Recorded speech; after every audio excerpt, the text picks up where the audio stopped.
Hello students, today we'll discuss the topic India's non-alignment policy. This topic we had also discussed in the Cold War chapter, but in the external relation again there are some other things that you need to know about this policy. So we will discuss about that. First we will discuss a very important quotation given by Jawaharlal Nehru regarding the non-aligned policy. This is given in the year 1949. So, what does independence consist of? It consists fundamentally and basically of foreign relation. This is the test of independence. All else is local autonomy. Once foreign relations go out of your hands into the charge of somebody else, to that extent and in that measure, you are not independent. So ये quotation show करती है that why we adopted the non-aligned policy. We adopted non-aligned policy because it was harming our independence. ये हमारी independence को affect कर रही थी, हमारे ऑटोनॉमी को अफेक्ट कर रही थी.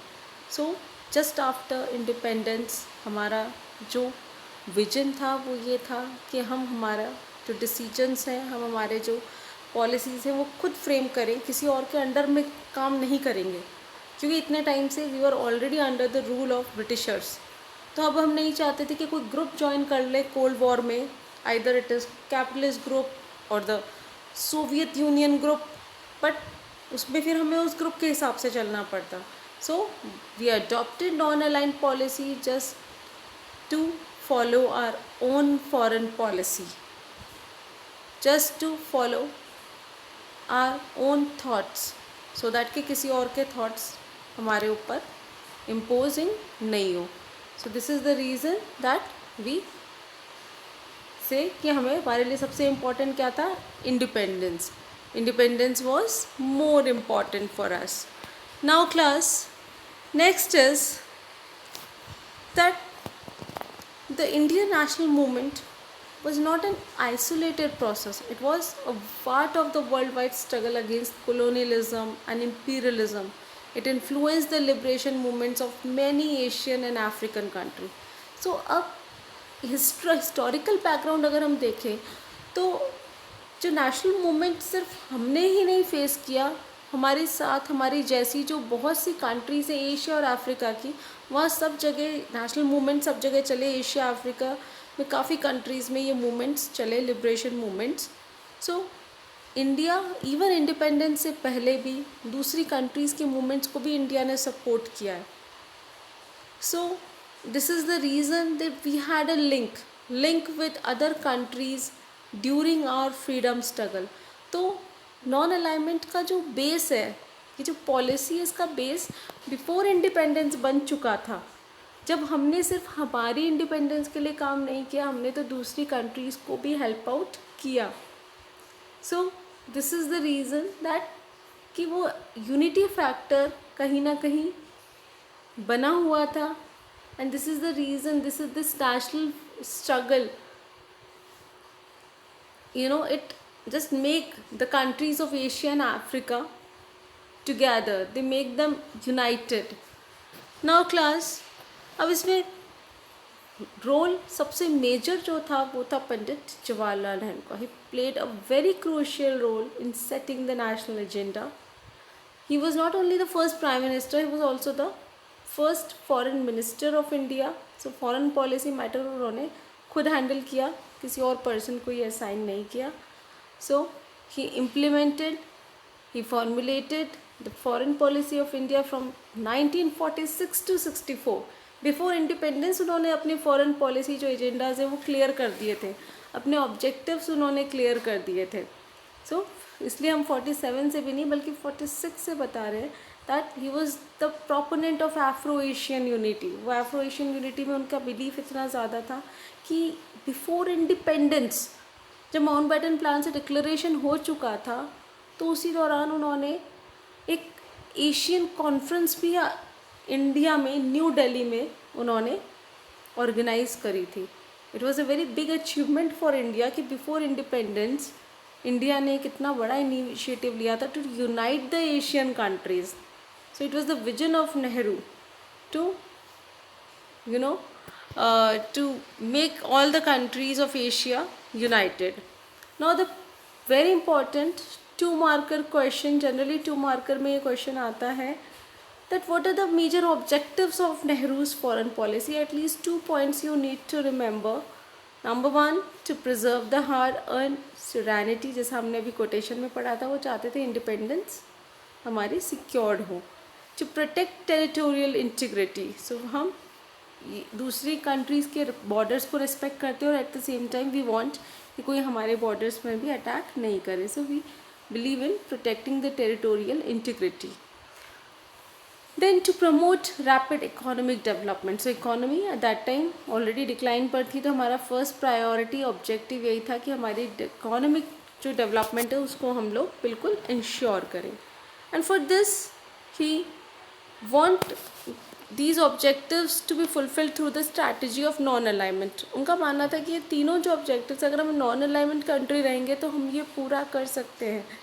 सोवरेनिटी पूरी हो जाएगी, किसी का गुलाम फिर नहीं बनना पड़ेगा, टेरिटोरियल इंटीग्रिटी सिक्योर होगी, क्योंकि अगर हम कोल्ड वॉर में इन्वॉल्व होते हैं तो कोई भी हम पे अटैक कर सकता है जिसके भी हम अगेंस्ट रहे. सपोज अगर हम यूएसए के ग्रुप में होते तो यूएसएसआर से कहीं अटैक हो सकता था, यूएसएसआर के ग्रुप में होते तो यूएस से अटैक हो सकता था, तो ये भी था. फिर इकोनॉमिक डेवलपमेंट भी तभी पॉसिबल था, किसी एक से अलाइड हो जाते तो हम दूसरी कंट्री से बिल्कुल दूर हो जाते, उनसे हेल्प नहीं ले पाते जब भी ज़रूरत होती. तो this is the reason that non alignment gave us that chance to take advantage from both the groups. Now class, so this is the reason that we adopted the strategy of non-aligned country, although in India also there were some leaders who opposed this policy. कुछ लोग कह रहे थे कि ये गलत है, हमें नॉन अलाइंड नहीं होना चाहिए. some leaders they want India to join the US group like Bharatiya Jana Sangh, then later the Swatantra Party. They also want that India should follow a pro-US foreign policy. But उस समय क्योंकि नेहरू का काफ़ी dominance था, काफ़ी impact था Indian foreign policy issues से related, so this is the reason कि वो जो भी अप्रोचेस थी जो दूसरे लीडर्स कह रहे थे was not accepted. Now so this thing you can this question can be asked to you that which were the political parties who want India to follow pro-US foreign policy. So 1 marker में you need to take care, Bharatiya Jana Sangh and Swatantra Party. Now distance from 2 camps. So how we ensured that we maintain proper distance from the 2 camps. So this is the reason कि non alignment policy के through हमने दोनों ही group से distance maintain किया, ताकि हम हमारा जो इंटरनल जो मैटर है उसको हम अच्छे से हैंडल कर सकें. नहीं तो हम फिर से वर्ल्ड अफेयर्स में इन्वॉल्व हो जाते. हम चाहते थे कि जस्ट आफ्टर इंडिपेंडेंस जो हमारे यहाँ प्रॉब्लम्स चल रही थी पहले हम उन पर फोकस करें, उनको सॉल्व करें. So we maintain distance with both the groups. But कुछ ऐसे भी कुछ फैक्टर्स हुए जिनकी वजह से हम वो बैलेंस नहीं बना पाए. First thing, we adopted a socialist policy. After independence हमारा जो टिल्ट था, झुकाव था, वो सोवियत हमारा सोशलिस्ट पॉलिसी पर था. और आपको पता ही है कि सोशलिस्ट पॉलिसी फॉलो होती है सोवियत यूनियन में. तो दिस इज़ द रीज़न कि सोवियत यूनियन के हम थोड़े क्लोज आ गए और यूएस से हमारा थोड़ा डिस्टेंस बना रहा. और ये बैलेंसिंग एक्ट इसीलिए बन भी नहीं पाया बिकॉज़ कुछ ऐसे इश्यूज़ हुए जहाँ पर हमें यूएस को सपोर्ट करना पड़ा, क्योंकि यूएस से हमको हेल्प भी मिली थी. तो दिस इज़ द रीज़न. जैसे कुछ एग्जांपल्स हैं हमारे सामने. 56 में when Britain attacked Egypt over the Suez canal issue, India lead the world protest against this new colonial invasion. So India ने इस इन्वेजन के अगेंस्ट काफ़ी ज़्यादा प्रोटेस्ट किया, क्योंकि ब्रिटेन कौन से ग्रुप में था? अमेरिका के ग्रुप में. ब्रिटेन ने अटैक किया था तो 56 में हमने काफ़ी अच्छे से उसको अपोज किया. बट सेम ईयर में 56 में ही यूएसएसआर ने हंगरी पर अटैक किया, तब हमने कुछ नहीं बोला. तो इसलिए काफ़ी लोग क्रिटिसाइज़ करते हैं कि we are more close to USSR, लेकिन फॉरेन पॉलिसी में कई बार हमें कुछ डिप्लोमेटिकली कुछ डिसीजंस लेने पड़ते हैं, अदरवाइज इंडिया उस समय बिल्कुल अलोन हो जाता है, इंडिया को सपोर्ट नहीं मिलता. This was the reality that US was giving help to Pakistan. हमारे जो राइवल है, जब यूएस उनको सपोर्ट कर रहा था तो हमारे पास कोई और चारा भी नहीं था. Just we have to give support to USSR at that time because America already India का एंटी हो चुका था. तो ये दो एग्जाम्पल आपको ध्यान रखने हैं, इन एग्जाम्पल के बेसिस पर इंडिया की पॉलिसी का काफ़ी क्रिटिसिज्म होता है. सो नंबर 1, 56 में जब Britain attacked US Egypt, then India let the world, India joined the world protest against this invasion, but when USSR attacked Hungary, India didn't say anything. So this is the example of clear biasness. So next is that now Pakistan का जो factor है, that Pakistan ने NATO join कर लिया था, and this is the reason कि USA बिल्कुल happy नहीं था. USA was also not happy क्योंकि इंडिया सोवियत यूनियन के काफ़ी क्लोज था. नाउ आपको ध्यान रखना है कि जब ये 2 ग्रुप्स बन गए, जो थर्ड ऑप्शन था, ये थर्ड ऑप्शन कौन से लीडर्स ने इनिशिएट किया था? 5 leaders who came to be known as the 5 founders of NAM: Jawaharlal Nehru of India, Joseph Broz Tito of Yugoslavia, Gamal Abdel Nasser from Egypt, and Sukarno from Indonesia, and one more leader is Kwame Nkrumah from Ghana. So इन्होंने 1956 में एक meeting held करी, and finally इस meeting में इन्होंने decide किया that we will form a non aligned group. और first summit 61 में बेलग्रेड में हुई. Very important 1 marker question generally आ जाता है, ये हमने फर्स्ट चैप्टर कोल्ड वॉर में भी पढ़ा था. The first summit was held in Belgrade in the year 1961. Now class, that this was the culmination of at least 3 factors. कौन से ऐसे 3 फैक्टर्स थे जिसकी वजह से नॉन अलाइंड सर्वाइव कर पाया, वो बहुत ज़्यादा अच्छे से डेवलप हो पाया? First is cooperation among these 5 countries. इन तीनों कंट्रीज़ में अंडरस्टैंडिंग लेवल बहुत अच्छा था.